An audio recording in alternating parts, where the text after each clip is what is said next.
too high. Yep, we're getting it.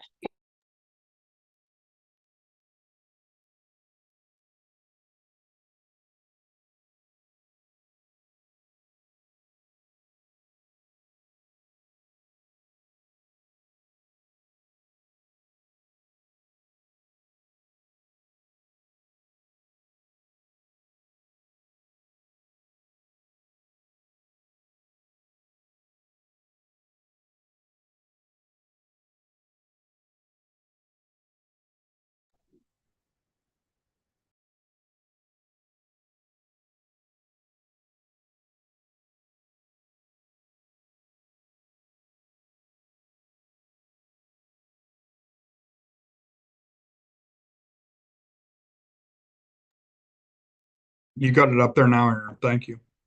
Yep, should be good to go.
Good evening and welcome to the Allegheny Clarion Valley School Board Workshop meeting for March 10th, 2025.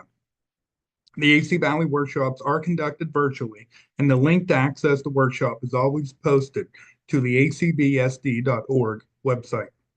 During the workshop, I will provide school board members with information that will help to clarify agenda items. And please remember that the workshops are open for discussion, so jump in at any time.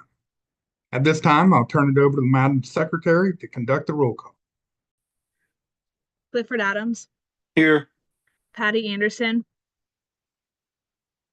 Carrie Armagost, John Burke, Here. Brady Fight, Here. Diane Page, Here. Jeff Powell, Here. Eric Sunling, Here. and Kelly Twilliger. Here. Thank you, Sarah. At this time, we don't have anybody on the agenda for public participation. And as you can note, under presentations, we do have Erica Smith, who was nominated by Dr. Jeffel as Teacher of the Month from the Western Secure Treatment Unit. And she'll be presenting information as well as her colleagues on the vocational department and the good work that's going on in that new program. In addition to that, Dr. Jordan had notified us that the AC Valley Junior Senior High School PBIS team would like to present some data to the school board as well. So look forward to 2 presentations on Monday, March 17th. And at this time, I'll open it up to see if we can address any kind of school board concerns at this time.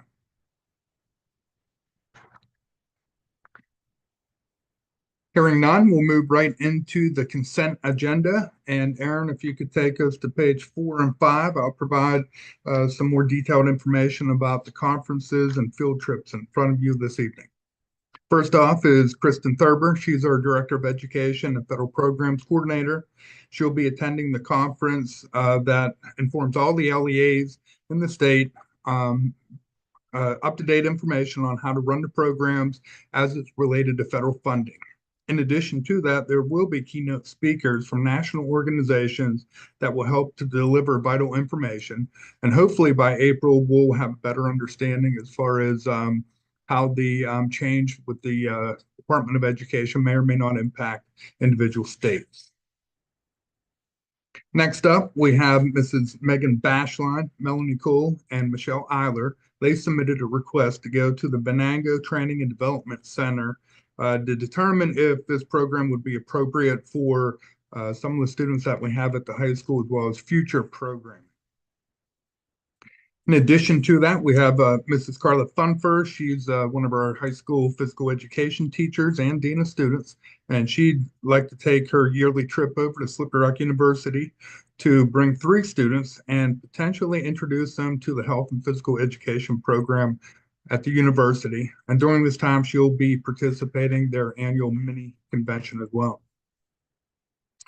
You'll also see a request from Dr. Jeffel, Melanie Cole, and Kristen Thurber to attend the YDC Youth Forestry Administrators Retreat. This will be a program where the principals and administration will get together. They'll discuss various program aspects associated with special education, PBIS, vocational training, post-secondary opportunities, curriculum, and Title I-D uses and program applications. We also have a request from Minnie Logue and Tracy Patton, 2 of our high school teachers and counselor. They'd like to take a group of students. There's about 30 of them going up to Edinburgh to participate in admissions presentations, as well as touring the campus. We also recently was invited to go to Butler Community College. So both Minnie and Tracy volunteered to take roughly 30 students down to BC3, and they'll be attending a college fair, which will be very exciting for those students to be participating in. And then you'll see Rachel Paz. She's our K-12 gifted teacher. She'd like to participate in a program, is the Model UN training at Westminster College, and she's going to have 6 students with her as well. And then our field trip is from our kindergarten teachers, and just keep in mind that field trips are be tied into state standards. So Mrs. Anderson submitted the request. She added a number of different standards as far as agricultural, society, environmental learning that the students have been exposed to in our kindergarten curriculum. So these outside presentations provide firsthand knowledge and is able to tie the early learners in with a better understanding of various opportunities that are associated with the program that they're not only studying in the classroom, but also real life visuals at the zoo. And they are going to the Erie Zoo for their field trip. And we would like to thank the PTO for helping to fund that program as well. And then you'll see Mrs. Namelli, and she put in to take a group of students to the STEM Connects Challenge program up in Clarion YMCA. And then finishing off with Rachel Pass, she also submitted a request to go to a training to help supervise next year's competition training and various events up at the IU. And Rachel's very active with our gifted program and the IU staff up there as well. So before I move on, are there any questions about those conferences or field trips in front of you this evening?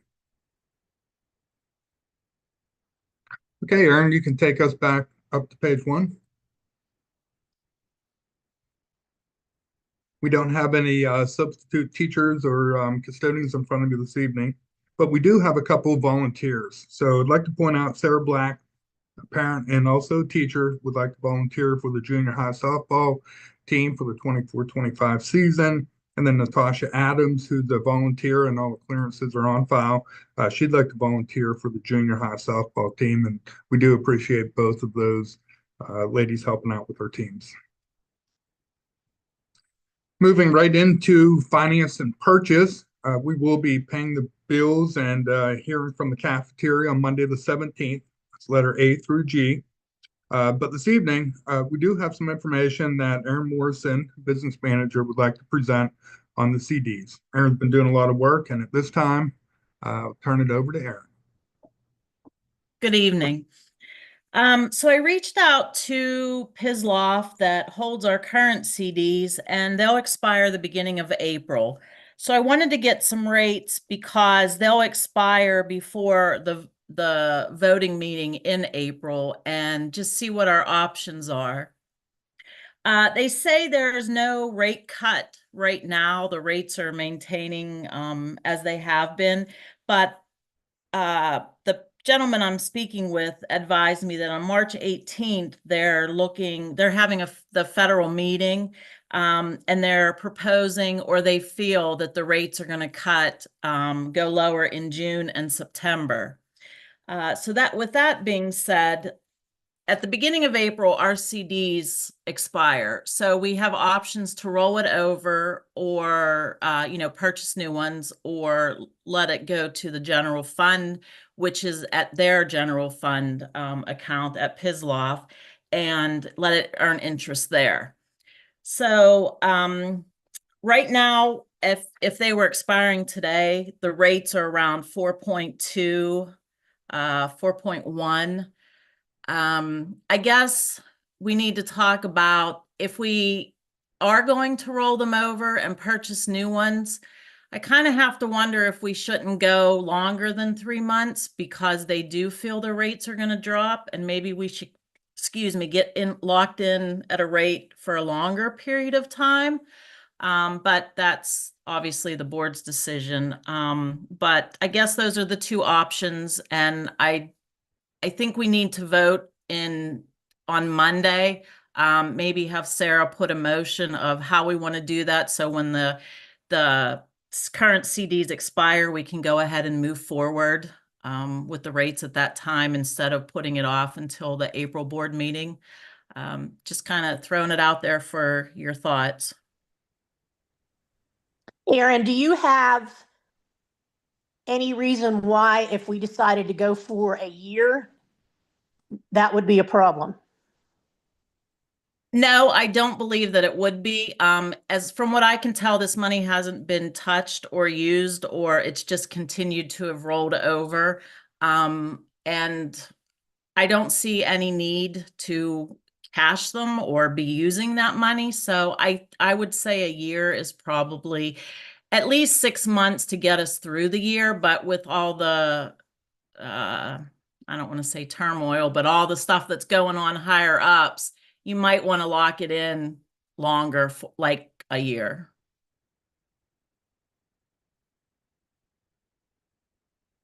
And you'll have rates for us Monday night? I will. I have rates right now. I kind of wanted to wait. If you want to go for a year, I'd like to get the rates of what it would be if we tied in for a year, if that's the way you guys are leaning. I'm sure he'd be happy to get those for me. I would like to see what those are. Okay. I could Aaron, definitely do that. I'm sorry to interrupt. You broke up whenever you first started talking. What were the terms that you originally suggested?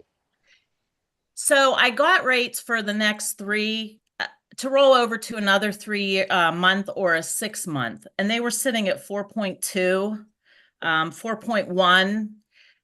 They felt that the rates are going to drop come June or in September. So I can get them for 6 months or a year out, which I kind of feel a little safe with going that long. Sure. I'd like to see what the rates are going to be for a year. Year. Okay. I can definitely do that. Aaron, in the event that we have a budget impasse and we have to pull into the reserves, are there any kind of penalties if we did have to cash that out within that year? I will check on that. I didn't ask them that, but I can definitely look into that to see if what it would be if it was a penalty to cash it. So Sounds good. okay. Anything else for Aaron? Do you want her to go out past a year, or do we feel that's sufficient at this time? Aaron. Yes. Hey, this is John. Hey, could you also get the 6 month costs for that, or the rate, I guess? I'm thinking maybe by this fall we might have a clearer picture of where the economy's going and everything. So, maybe 6 months and a year. Okay. Yes, I can definitely look into that.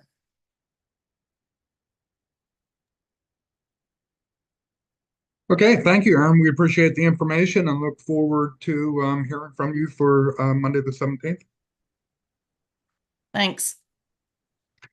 Okay, moving on to page 2, letter I, we have the intermediate unit number 6, general operating budget in front of you for the 25-26 school year. The AC Valley portion is $12,189. Just keep in mind that we do have other bills that go into the intermediate unit, but this is the general operating budget.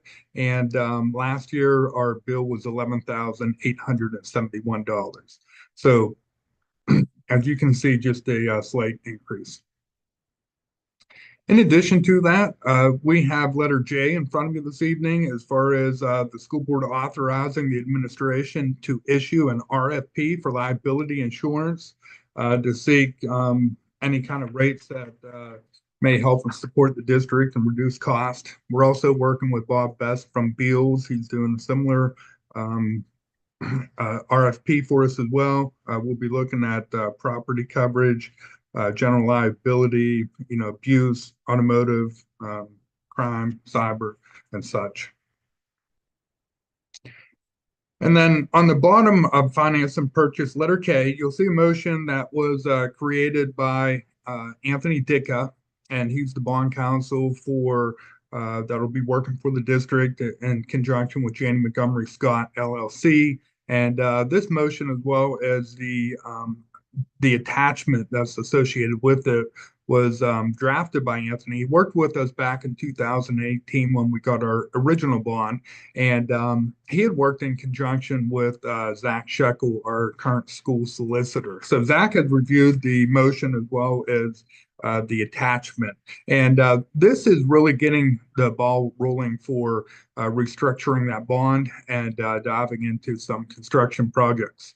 We're still working on getting preliminary numbers, and just keep in mind that if we do agree to refinance the bond, we will have to go out for the request for proposal, the RFP that we had discussed in the past. But these numbers are needed to give the school board direction as far as how much of a bond we want to refinance. So this resolution is between the AC Valley School District and is talking about refinancing the 2018 energy efficiency bond that was originally created for the McClure Company. At that time, we had lighting upgrades, HVAC upgrades, plumbing and window replacement, and the school district would be working with Janie Montgomery Scott, for their updated bond. So Monday the 17th, we'll have Anthony Ditka in there to explain a little bit more about this document and the process moving forward. And then in addition to, we've been working with Amos Rudolph, he's a local architect, to come up with some drawings and some rough estimated cost to dive into these projects. So both of those two experts will be at our school board voting meeting, and we'll be able to answer any kind of questions that you may have.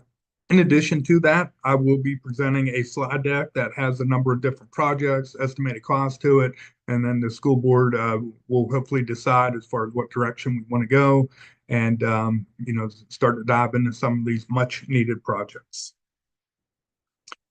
So this time I'll pause before moving into personnel. Is there any questions or comments? So I did have a couple taxpayers within the area reach out to me and voice their concerns. Their concerns and or question was they're fine with taking out a bond to remodel like the parking lots, the auditorium, make any mechanical upgrades that need done to the district, and rework the parking lot area like we've talked about. The area where they weren't exactly happy with was the idea of taking out a bond to remodel and rework sporting facilities when Union has sporting facilities that we're currently utilizing. I'm not saying it's right or wrong, but that's just some feedback I've gotten from the community. Yeah, I appreciate that, Brady, and I'm glad that you were able to bring it up. And that was part of the reason why we didn't tackle those projects back in 2018. And we took care of the structure, the roofs, the HVAC, plumbing, windows, energy efficiency, the whole 9 yards that we talked about. And we put everything else on the back burner. These are programs that impact the day-to-day education of our students. There's a lot of student athletes up there. The football field's used with the physical education department as well as the track, or, if we explore other opportunities for hosting events. It also keeps our kids here on campus, keeps them safer. We know where they're at. Again, we haven't put any money into that football field since it was built originally back in '65. So I think it's definitely served its purpose. The track has not had, it hasn't been touched since '96. I think there are projects that we have to consider, and that's something that the school board will have to decide. I know that James, Aaron, and myself are willing to dive into and ensure full completion of any and all projects that we choose to tackle. So thank you, Brady. I appreciate you bringing that up. Anybody else? Any questions or concerns at this time? Okay, moving into personnel, you'll see letter A and B. We have employee 456 as well as employee 334 requesting FMLA associated with paid maternity leave, exhausting all the emergency sick and personal days, and then using FMLA throughout. Letter C and D is open for discussion. Every year we hire on somebody to come in to help the maintenance department mow grass, and Heidi Hobbs has been working for us for quite some time now. And, we're making a recommendation to increase her wage from $13 per hour to $15 per hour due to the workload and the amount of time and energy she puts into maintaining our facilities. And then in addition to that, each year we hire on some AC Valley students, and we put 3 at the elementary, 3 at the high school, and they help with their deep cleaning. And they've always been paid $10 per hour, but due to the cost of things going up and trying to be competitive with our wages, we are asking that the school board consider a increase in both Heidi as well as the student workers. So I'm open for any kind of discussion or recommendations at this time with those two motions.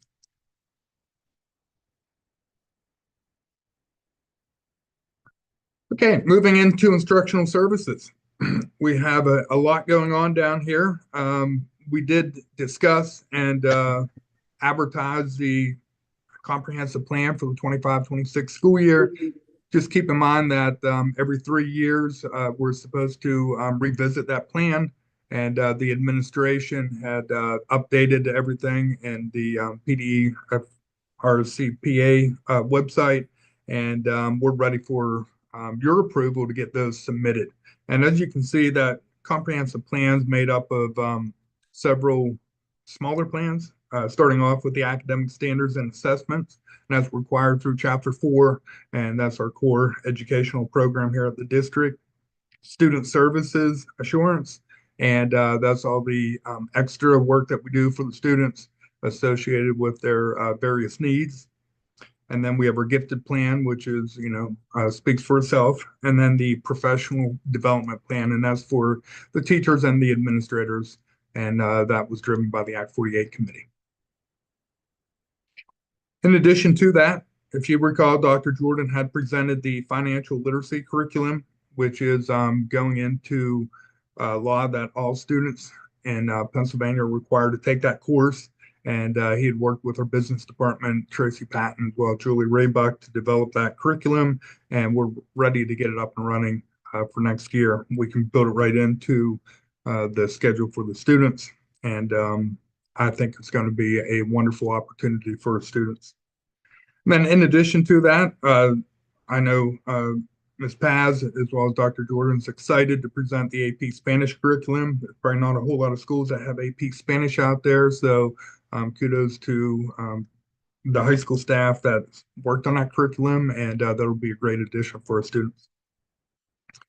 And then you'll see letter D, in anticipation that we renovate the football field, we just put a motion in there, and Union supports it, that AC Valley will be hosting home football game upon completion of the football field renovation. And I'll pause right now before we move into policy to answer any kind of questions or comments that school board has at this time.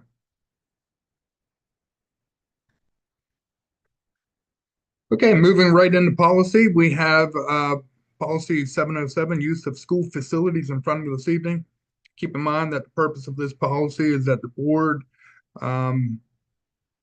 uses the school buildings and facilities and the property to provide the students with an opportunity to support a learning environment. The board may also use the school facilities for other individuals and community groups without discrimination in accordance to this policy. So we have various aspects of the campus that we can rent out and or provide permission for programs within the local area to use. So the number one goal is to support the educational program as well as our student athletes, and there's an application process associated with using the facilities. That must be turned into the district office 2 weeks before the voting meeting so it can make it to the agenda and we can have that discussion. We can't have anybody from outside use a facility that may have a negative impact on school-sponsored activities. If we have any kind of renovation going on, we will not be renting out any part of the district that may impede the progress of that facility upgrade, and then or anything else that's anything detrimental to the district. Just keep in mind that individuals shall use this program in accordance with the district mission statement. There's no controlled substances, possession of weapons. There's no damage or serious injury that that we can tolerate or stand for. No tobacco or vaping products. No gambling games of chance, unless they have a local option chain games of chance license. And then if there's any kind of violation, then the folks won't be required or permitted back on campus. So you'll see the big change in this policy is the addendum that we have attached to policy 707. And we have a list of fees in there. And we have a nonprofit school-related program such as our varsity sports. There's no fee associated with that. We have a nonprofit, non-school related, and we have various fees associated with renting out the gymnasium, the auditorium, LGI, and so on and so forth. We have fees associated with for-profit, And then also a column that is linked to admission charges. And this is something that if we do have renovations, there's potential revenue gathering aspect of the district. For example, if we renovate the high school auditorium, then potentially we can rent that out to local groups. And then also we added a piece since we are going to upgrade our parking lots. We added a $5 per parking area fee for various outside activities. So that was something new that we had put in there. And then also, if we have a custodian come in during the evenings or weekends, they get paid 1.5 times their hourly rate. And then if that custodian's here on a Sunday or the holiday, then they'll get paid 2 times their hourly rate. So those were the 2 big changes on policy 707.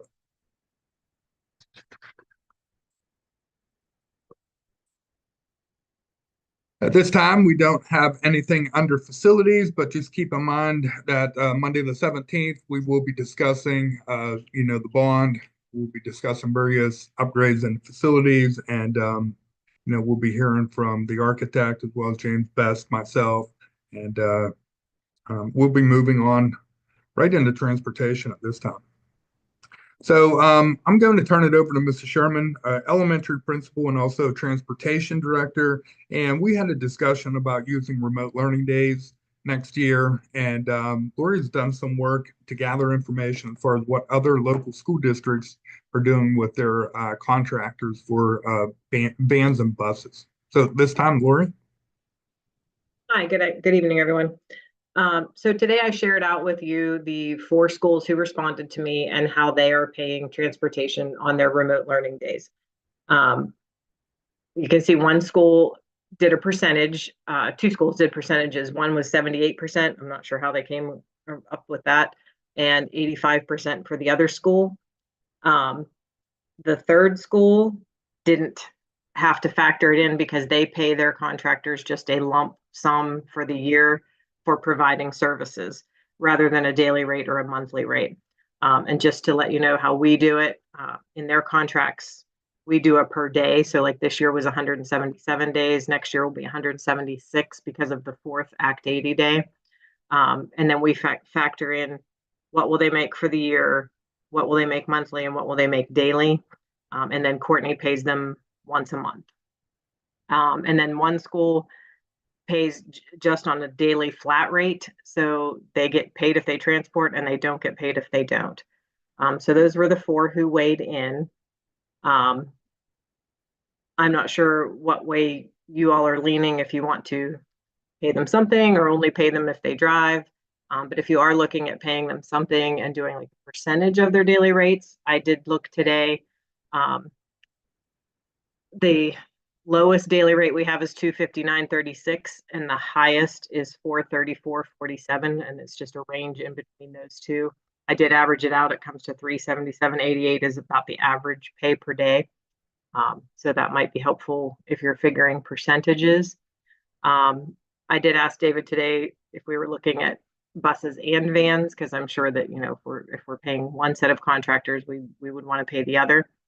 The difference there is our buses are paid, as I just explained. The vans are paid mileage. So however many miles they travel in the day, they get paid, per mile for that day. Van rates can vary week to week and even day to day, depending on if a student's absent and they don't have to go, to all the different students. Students are added and taken away from van rides all the time. So that one would be a little more difficult to figure out, what rate are we going to use to do a percentage of. And then another factor to consider would also be our career center. That bus runs obviously once per day, or twice per day to the career center. They take the career center kids up. She does wait there, picks them up, and then brings them back. So I guess it is one run per day. And that route is $155. So that's a little bit different than our other runs because they're a little higher priced. So those are all the things I found out and thinking points that I came up with that you might want to consider as you're deciding what to do. If you have any other questions, I'm happy to answer what I can. So I definitely do feel that we need to pay them something. I don't think it's right to not pay them anything. What that is though, I'm not sure. Does anybody have any suggestions of what we could offer? I have a feeling just how the pay rate is structured between buses and vans, it would have to be something different, but it could be the same for all buses and then same for all vans. Yeah, I would agree with that. And I had even talked to David about possibly just a lump sum, but then in thinking about that, that doesn't really work because people are losing different amounts of money for the day. Right. Okay. I see what you're saying. And this is something that we do not have to decide this evening or even in April, but as we're budgeting and preparing for the contracts for the 25-26 school year, we'll have to get that figured out prior to, signing those contracts. And just keep in mind, we normally run in August, and those contracts are in front of the school board in September. But as we're preparing for the budget that's due on June 30th, we got the discussion started. So thank you, Lori, for doing that work, and more to come on that. Sure. Okay, moving down through transportation, you'll see that Pam Myers is removing the 2011 Honda Odyssey. And just getting into miscellaneous, I'm sure Brady will report out on the Career Center, and Carrie will report out on the intermediate unit. And we do have correspondence from the Pennsylvania Department of Education, and it's in regards to our single audit report. And I'll read it. It says, accordingly, the department is pleased to inform you that with respect to the financial federal assistance program funded by our agency, your single audit report for the fiscal year ending June 30th, 2024 is approved as being substantially in compliance with Section 2C FR Part 200, Subpart F. So that's the correspondence that we have in front of you this evening, and that's good news. And then we haven't met with the Technology, Athletic, or Finance Committee, but at this time I'll open it up to see if there's any new business that, or a follow-up on old business that anybody would like to bring up at this time.